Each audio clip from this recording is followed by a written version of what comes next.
सबसे पहले जब विष शंकर जी के पास में आया तो पास में नंदी बैठे हुए थे।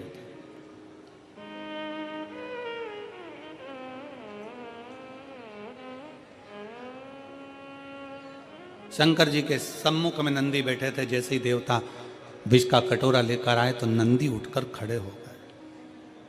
नंदी उठे, खड़े हुए, और नंदी ने पूछा, ये क्या है, इसमें, इस पात्र में क्या है, इस पात्र में है क्या? आप सबको मालूम होगा, आप सबके स्मरण में होगा कि शंकर भगवान को जब धतूरा चढ़ाया जाता है, धतूरा देखा है आप लोगों ने? जम के बोलो जरा, देखा है? तो कांटे कांटे होते हैं। शंकर भगवान को जब भी धतूरा चढ़ाया जाता है, शिव जी को जब भी धतूरा दिया जाता है, तो धतूरा चढ़ाते समय नंदीकेश्वर शिव का नाम लिया जाता है। बेलपत्री आप चढ़ा रहे हैं, आप जो भी जप करें, स्मरण करें, वो आपके ऊपर है। आप चावल चढ़ा रहे हैं, वो आपके ऊपर निर्भर है। फूल चढ़ा रहे हैं, वो आपके ऊपर निर्भर है। पर जब हम भगवान शंकर का अभिषेक कर रहे हैं, पूजन कर रहे हैं, शिव मंदिर में जा रहे हैं, आपको कहीं से एक धतूरा मिल गया, कोई कामना है आपकी, धतूरा भी कई बार कामनाओं से चढ़ाया जाता है। तो धतूरा जब हम चढ़ा रहे हैं, शंकर को समर्पित कर रहे हैं, तो नंदीकेश भगवान का नाम लेकर, नंदीकेश्वर शिव का नाम लेकर चढ़ाए, मतलब नंदी की आज्ञा लेकर कि हम ये धतूरा शंकर भगवान को दे रहे हैं। और हमारा विश्वास कहता है कि नंदी, हमारी जो दुख है, हमारी जो समस्या है, हमारी जो तकलीफ है, जब मैं धतूरा बाबा को चढ़ाऊंगी, नंदी तेरे से आज्ञा लेकर चढ़ा रही हूं, जिससे ये धतूरा मैं जब शंकर को चढ़ाऊंगी तो नंदी मेरे दुख को मिटाने के लिए तो भोले बाबा को अपनी पीठ पर बिठाकर मेरे दरवाजे तक लेकर आएगा, इसलिए तेरी साक्षी में चढ़ा रही हूं। ये धतूरा मैं तेरी साक्षी में चढ़ा रही हूं, ये धतूरा मैं तेरी साक्षी में दे रही हूं।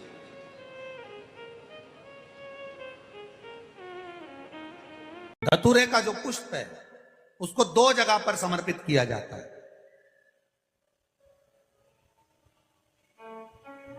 2 जगह।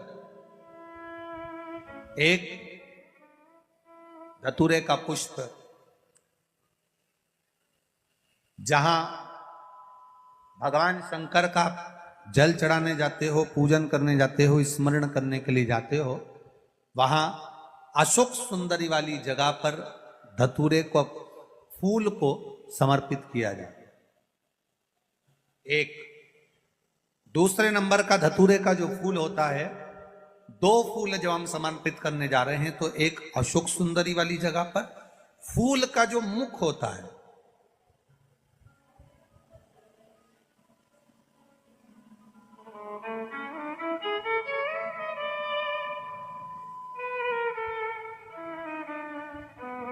मान लो ये फूल है धतूरे का। वैसे तो धतूरे का फूल लंबा होता है, आपने दर्शन किए किस किसने करे ना, सबने दर्शन।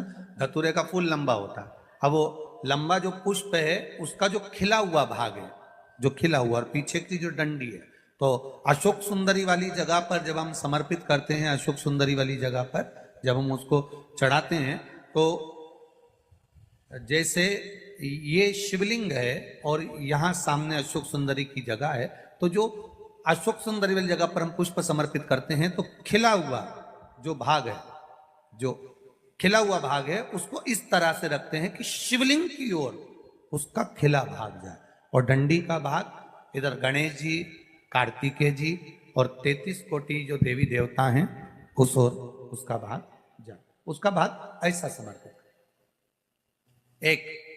दूसरा, शिवलिंग पर जब हम धतूरे का पुष्प समर्पित करते हैं, शिवलिंग पर जब हम धतूरे का पुष्प समर्पित करते हैं, तो उस फूल का खिला हुआ जो भाग होता है, उसका मुख हमारी ओर होना चाहिए। अर्थात डंडी का मुख जब शिवलिंग पर चढ़ाएंगे, तो डंडी का मुख उधर हो और खिला हुआ भाग हमारी ओर। बहुत अंतर है महाराज। जैसे बेलपत्री चढ़ाते हैं, तो बेलपत्री चढ़ाते समय डंडी का मुख अपने ओर कर लेते, पत्तियों का मुख उधर कर, तो खिला हुआ जो भाग है वो हम अपनी ओर रख लेते। अब कनेर का पुष्प इससे विपरीत में चलता है। कनेर का जो पुष्प होता है उसकी डंडी का मुख हम अपनी ओर रख लेते हैं और खिला हुआ भाग महादेव की ओर कर देते हैं, वो थोड़ा विपरीत हो जाता है। तो शिव तत्व कह रहा है, भगवान शंकर का संवाद कर रहा है, शिव महापुराण की कथा कर रही है। दो स्थान धतूरे के पुष्प को समर्पित करने के लिए दिए। कौन कौन सा स्थान है? जम के बोलो। पहला, जम के बोलो, अशोक सुंदरी के स्थान पर खिला हुआ भाग कहां होना चाहिए? महादेव की और डंडी का भाग जहां 33 कोटि देवता हों, गणेश जी कार्तिकेय हों, उस ओर। श्री विनाशी कुछ कृपा करो और मेरी उम्र आधी कर दो। तो भगवान ने भी कहा ठीक है, गधा बेचारा इतना परेशान है, लोगों का भजन ढोता है, बोझा ढोता है, इसकी उम्र आज से 20 साल कर दी जाती है। मनुष्य को बेचैनी होने लगी और मनुष्य तुरंत भगवान के पास पहुंचा कि भगवान तुमने मुझे 40 वर्ष की उम्र दी है और 40 वर्ष की उम्र में मैं क्या करूंगा? 40 साल में तो एक ना एक दिन बस निकल जाएंगे ऐसे ही दिन और मैं मर जाऊंगा। मैंने इतना सारा कमाया, इतना सारा मैंने बनाया, इसका भोग कब करूंगा? भगवान ने पूछा तो तुझे क्या चाहिए? मनुष्य ने कहा कि जो गधे के 20 साल तुम्हारे पास में बचे हैं उसके आधे हो गए और 20 वर्ष जो गधे के बचे हैं वो मुझे दे दो। भगवान ने कहा गधे की उम्र लेकर तू क्या करेगा? नहीं, मुझे तो चलेगी, तुम तो दे दो। 40 साल का मनुष्य था, 20 साल भगवान ने गधे के दे दिए। कितने साल का मनुष्य हो गया? 60 साल। थोड़ी देर बाद कुत्ता आया और कुत्ते ने भगवान भोलेनाथ जी से कहा बाबा मेरी 40 साल की उम्र, दरवाजे पर भोंकता रहूं, झूठन चाटता रहूं, चिल्लाता रहूं, दुम हिलाता रहूं, दरवाजे के बाहर पड़ा रहूं, मेरी उम्र कम कर दो। भगवान ने कहा कितनी कम कर दूं? बस आधी कर दो। भगवान ने उसकी उम्र 20 साल कर दी। कुत्ता 20 साल का हो गया। मनुष्य फिर आ गया, बाबा 60 में मेरा क्या होगा? भगवान ने कहा तो फिर क्या करूं? जो कुत्ते की बची है वो भी मुझे दे दो। ठीक है, ले जा। 20 साल कुत्ते की भी मनुष्य को दे दी। मनुष्य कितने का हो गया? जम के बोलो, जम के जरा, 80 का। थोड़ी देर बाद उल्लू आ गया। उल्लू ने भगवान से कहा बाबा मैं 40 साल का और मेरी जिंदगी पेड़ों पर टंगे टंगे रात भर जगते जगते निकल जाए, ऐसी उम्र का मैं क्या करूंगा? मुझे सोने को ही नहीं मिले, रात रात भर जगता रहूं, चौकीदारी करता रहूं, ऐसी उम्र का मैं क्या करूंगा? मेरी उम्र आधी कर दो। भगवान ने कहा ठीक है उल्लू, आज से तू 20 साल का। थोड़ी देर बाद मनुष्य फिर आ गया और उसने भगवान से कहा हर हर महादेव। भगवान 80 में मेरा क्या होगा? भगवान ने कहा उल्लू की बची है तो क्या चलेगी, ले जा। कितने का हो गया? 100 का। मनुष्य की असली उम्र कितनी है? 40। 40 साल वो जितना एंजॉय करता है, 40 साल में वो जितना विद्याध्ययन करता है, 40 साल में वो जितना अच्छा दिखता है, 40 साल में जो वो उन्नति की सीढ़ी पर चढ़ता है, 40 साल में जो खाता है वो पच जाता है, 40 साल में कैसे भी वस्त्र धारण कर ले तो भी सुंदर नजर आता है। 40 साल की मनुष्य की जो उम्र है वो श्रेष्ठ उम्र। और 40 के बाद किसकी लगी है? जम के बोलो, गधे के। जैसे ही 40 से 60 की उम्र में आता है और गधे की उम्र जो चालू होती है तो बच्चे का विवाह करना है, बेटी की शादी करना है, मायरा बनने जाना है, कंधे पर बोझ बोझ बोझ बोझ बनता चले जाता है। मकान बनाना, दुकान बनाना, फैक्ट्री खोलना, बच्चों को लायक बनाना, ये बोझ उसके कंधे पर चालू हो जाता है। क्योंकि उम्र किसकी है? गधे। तो गधे जैसा उसको बोझा ढोना पड़ा। अब 60 तक तो उसने बोझा ढोया, 60 के बाद में फिर उम्र किसकी लग गई?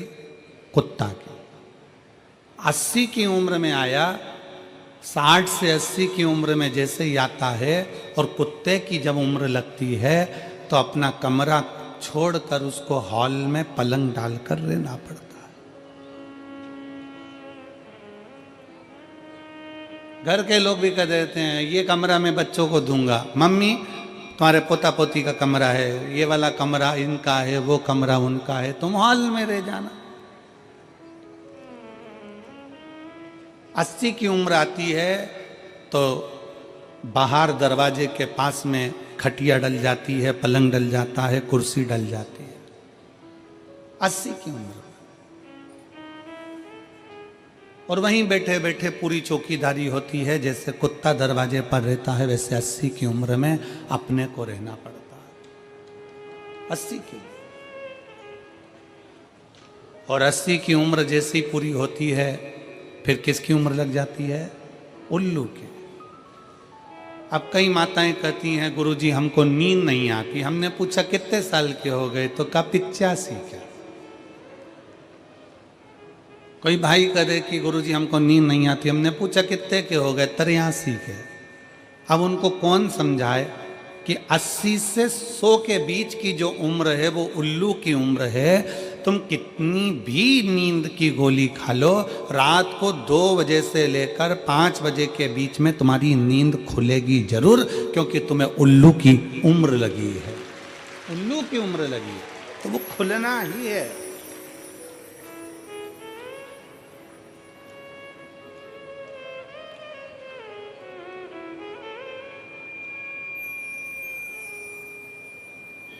चालीस के बाद की जो जिंदगी है, 60 तक का जो जीवन है, हम दूसरों से मांग कर जी रहे हैं। अर्थात ये हमारी उम्र नहीं है। हमारी तो जो 40 साल की उम्र थी, बचपन, जवानी, अधेड़ी जो हमने निकाला, 40 तक की जो उम्र थी, खूब खाया, खूब आनंद में पचा, खूब शरीर स्वस्थ रहा, खूब आनंद की जिंदगी जी, खूब घूमने के लिए यहाँ वहाँ पूरे परिवार के साथ खूब हिमाचल उत्तरांचल ना जाने कहाँ कहाँ चले जाते थे। धीरे धीरे धीरे धीरे धीरे उम्र घटती बढ़ती चली गई और उम्र बढ़ती चली गई। अब विचार मन में आया कि अब मैं 40 का उम्र का हो गया। फिर धीरे धीरे विचार करा, बच्चे बड़े हो गए। पहले जब बच्चे नहीं थे, जब छोटी उम्र थी तो मायके भी खूब चली जाती थी। मेरी दीदियाँ आए दिन मायके जाती थी। अब बच्चे घर में जन्म ले लिए, बच्चे बड़े होने लगे तो बेटियों ने मायके। भगवान शंकर नेत्र बंद करके बैठे हुए थे। मां पार्वती मैया का आगमन हुआ। माता पार्वती जी का आगमन हुआ और देखा कि देवता बड़ा मीठा बोल रहे हैं, बड़ा मीठा। और बोलो मीठा। मीठा बोलने के लिए तो हमारा शास्त्र भी कहता है कि जितना बन सकता है उतना मीठा बोलिए, जितना प्रेम से बोल सकते हो उतना प्रेम से बोलिए। हमारा शास्त्र भी वर्णन करता है। और मनुष्य का शरीर मिलाई काय के लिए है कि अच्छा खाओ और अच्छा, जम के बोलो जरा, अच्छा खाओ और अच्छा बोलो। वो एक बचपन में हम हमारे बच्चे लोगों को पढ़ाते थे तो बचपन में एक पोयम चलती थी, मिट्टू मिट्टू तोता डाली ऊपर सोता, हरी मिर्ची खाता। इधर चलती है कि नहीं चलती है? अरे बोलो तो जम के, चलती है। छोटे छोटे बच्चों को विद्वत्ता प्रबल होना चाहिए कि हम कितना मीठा बोले, हमारी मिठास क्या हो, हमारे शब्दों की वाणी का प्रभाव क्या हो। हम मीठी वाणी कैसे बोल सकते हैं, हमारे भीतर के शब्द कैसे होना चाहिए। अपनी शब्दों की मिठासता का स्मरण रखें।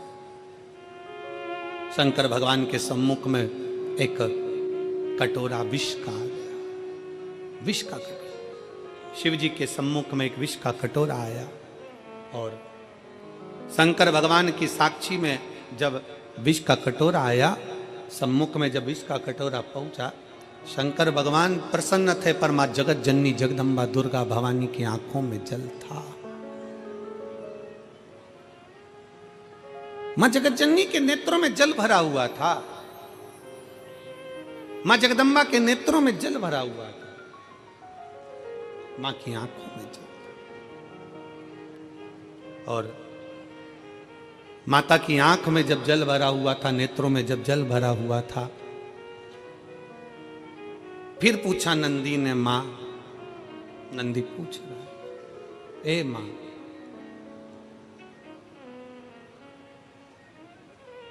आप आंसुड़ा क्यों ढलका रही हो मां? आपके नेत्रों में जल क्यों है? किस लिए?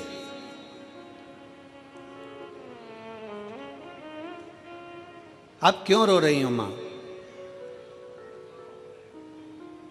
पार्वती जी कहती हैं कि शंकर भोले हैं, मैं अपने पति को जानती हूं, उनका एक नाम भव है, भव। शिव जी का एक नाम भव है, और भव का मतलब है कि दुनिया में किसी को दुखी नहीं देख सकते वो। अगर आप तकलीफ में हो और शंकर को पुकार रहे हो, शंकर को एक लोटा जल चढ़ा रहे हो, तो शंकर भगवान को आना ही पड़ेगा, कोई उनको रोक नहीं सकता, शिव आते ही हैं। इसको ठीक करने में सबसे बड़ी जवाबदारी होती है पितरों की, सबसे बड़ी जवाबदारी है पितरों। पितर जब 16 दिन श्राद्ध में पृथ्वी पर आते हैं, उनको आर्य मां स्वामी, पितरों के देव आर्य मां स्वामी जब पितरों को कौए पर बिठा कर लेकर आते हैं और उनको इस भूमंडल पर पितृलोक में से लाकर इस पृथ्वी पर छोड़ते हैं, आपके और हमारे सबके घर के पितर अपने अपने घर में दरवाजे पर खड़े होकर भाग ग्रहण करते हैं। आप भोजन बनाते हो, ब्राह्मण को भोजन देते हो, गाय को देते हो, कुत्ता का भोजन देते हो, कौवे का भोजन देते हो, भूखे को भोजन देते हो, अन्न पानी देते हो, वो पितर लेते हैं। कितने दिन लेते हैं? जम के बोलो जरा, 16 दिन। 16 दिन पितरों ने तुमसे अन्न भाग लिया, पानी लिया, भोजन लिया, धूप लिया, ध्यान लिया, 16 दिन तक पितरों ने धारण करा। पितर 16वें दिन यहां से जाने लगते हैं। जब पितर जाते हैं उस समय पर जाते हुए पितरों के सामने आर्य मां स्वामी खड़े होते हैं, पितरों के देवता, और कहते हैं, पितरों, तुम्हें 16 दिन तुमने इनके घर का भाग ग्रहण करा है, 16 दिन तक तुमने इनके घर का खाया है, तो तुम इनको वर्ष भर सुखी रहने का वर देकर जाइए, वर्ष भर सुखी रहने का वर देकर जाइए, इनका घर का माहौल ठीक कर कर जाइए, इनके घर की अशांति मिटा कर जाइए, इनके घर में सुख समृद्धि देकर जाइए। ये आर्य मां स्वामी कहते हैं, पितरों के देवता कहते हैं।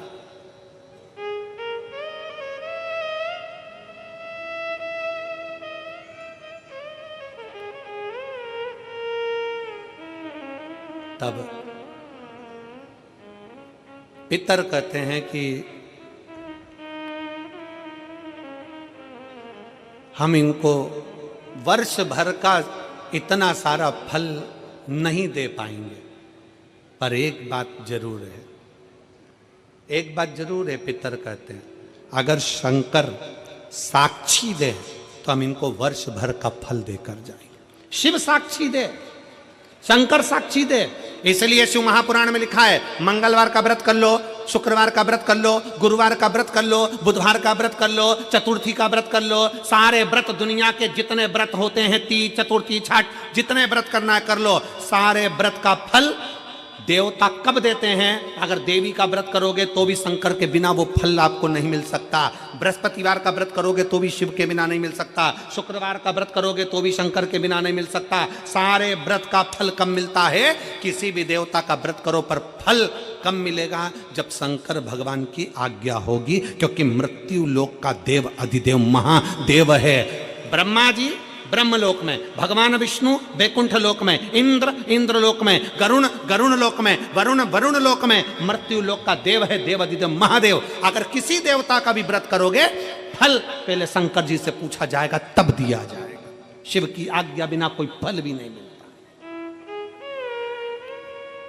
पितरों ने कहा, अगर शंकर हाजिरी दे, शंकर अगर कहें तो हम दे दें। आर्य मां स्वामी पितरों को लेकर शिव जी के पास पहुंच गए। पूरा पितरलोक खाली पड़ा हुआ था, पूरा पितरलोक खाली। बाबा के धाम कैलाश में पितर खड़े हुए हाथ जोड़कर विनय कर रहे हैं, शिव जी ने पूछा आर्यमा स्वामी से, आर्यमा आज सारे के सारे पितरों को लेकर तुम यहां आए हो, क्या बात है, क्यों आए हो? आर्यमा का कहना है बाबा, पितर अपने अपने घर के माहौल को सुधारना चाहते हैं, शांति देना चाहते हैं, लक्ष्मी देना चाहते हैं, समृद्धि देना चाहते हैं, वैभव देना चाहते हैं, वंश की वृद्धि करना चाहते हैं, पर आपके बिना यह संभव नहीं हो सकता। पितर क्या चाहते हैं? बाबा अगर हमारे पूर्वज, पितर कहते हैं अगर हमारे घर के लोग, परिवार के लोग अगर आपके शिवलिंग के ऊपर एक लोटा जल अगर चढ़ाएं तो उस जल का एक अंश हम पितरों को मिले, और जब हम पितरों को मिले तो उस दिन हम हमारे वंश के लोगों का घर का कल्याण कर देवे, बस इतना वर चाहते।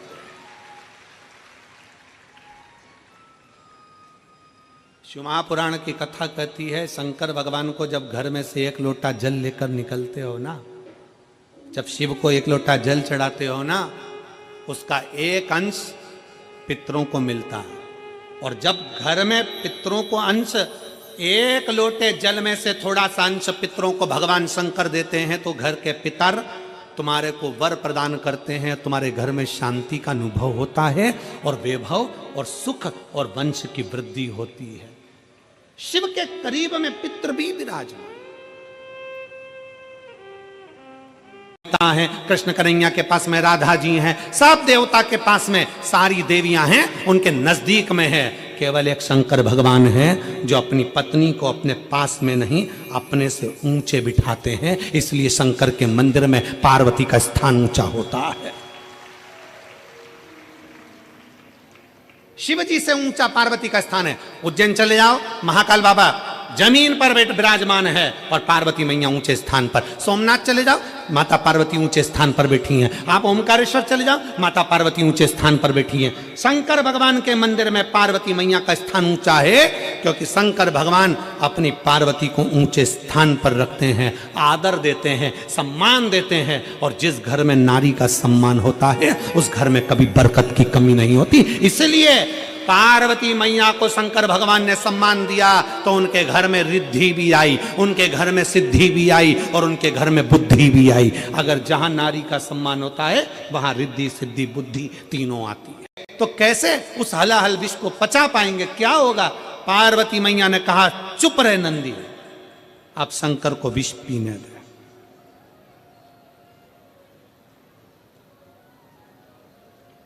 अब पीने दे। और तेरे भक्त जनों पर माता भीड़ पड़ी है भारी, दानव दल पर टूट पड़ो मां करके सिंह सवारी।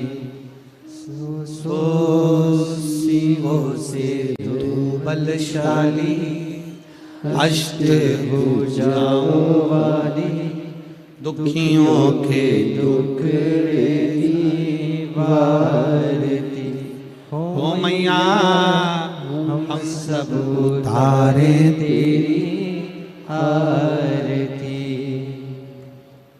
माँ बेटे का है इस जग में बड़ा ही निर्मल नाता, माँ बेटे का है इस जग में बड़ा ही निर्मल नाता। सुने पर ना पूत कपूत सुने पर ना, माता सुनी गो माता सब पे करुणा दर्शाने वाली, बिगड़ी बनाने वाली, दुनिया के झगड़े निवारती हो मैया, हम सब उतारे तेरी आरती। मां कही, अब शंकर को विष पीने दो, शिव को विष पान करने दो, करने दो। विष पीना है, पिए, शिव को विष का पान करने दो, पीने दो। शंकर विष पिए, पीने दो विष का। तो क्या शंकर रहेंगे? नंदी के शब्द हैं। पार्वती जी कहती हैं, नंदी तो चिंता मत कर। एक स्त्री, एक नारी, भारत की भूमि की नारी एक ऐसी नारी होती है जो काल से भी पति को छुड़ाकर लेकर आ जाती है, वो स्त्री भारत भूमि की होती है। शंकर को देखते देखते जैसे ही शंकर भगवान ने, जैसे ही भोले बाबा ने, ओघड़नाथ ने, मेरे शंभू ने, त्रिकालदर्शी कैलाशी ने हाथ में विष का कटोरा लिया, मुख में विष पीने वाले थे, इतनी देर में तो मेरी जगत जननी जगदम्बा दुर्गा शंकर भगवान के कंठ पर जाकर बैठ गई। माध्य शक्ति भवानी मां दुर्गा शिव के कंठ पर जाकर,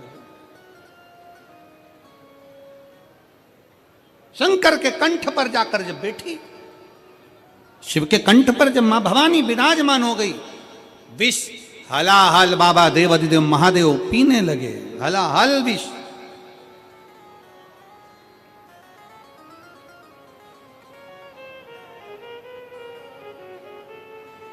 और कर्पूर घोरम करुणावतारम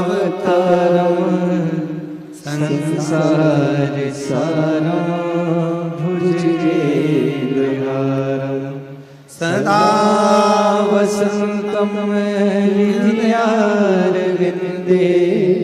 भवं भवानी सहितं नमामि। भगवान शंकर के कंठ पर मां भवानी, मां जगत जननी दुर्गा विराजमान हो गई।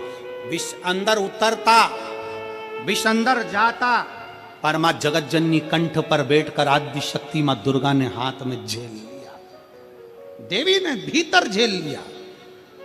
दुनिया के लोग कहे भगवान शंकर का कंठ नीला हो गया क्योंकि विष पिया, नहीं, मां काली, मां भद्रकाली, मां काल का मां दुर्गा जब कंठ में जाकर बैठ गई और हलाहल विष को हाथ में जब झेला है, तो भगवान शंकर के कंठ में मां अंबा विराजमान होती है, तो कंठ भी नीला नजर आता है, वो नीलकंठधारी कहला जाता है।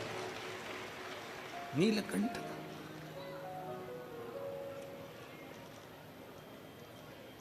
स्वयं शिव विराजे हैं, स्वयं शंकर, ओगड़दानी शिव विराजमान। कंठ में माता पार्वती जी विराजमान हो गए। हलाहल विष अंदर पहुंचे नहीं, गले में कंठ पर झेल लिया, कंठ पर झेला है मां, कंठ में जाकर विराजमान होकर हलाहल विष को झेल रही हैं, कंठ के अंदर विराजमान होकर झेल रही हैं।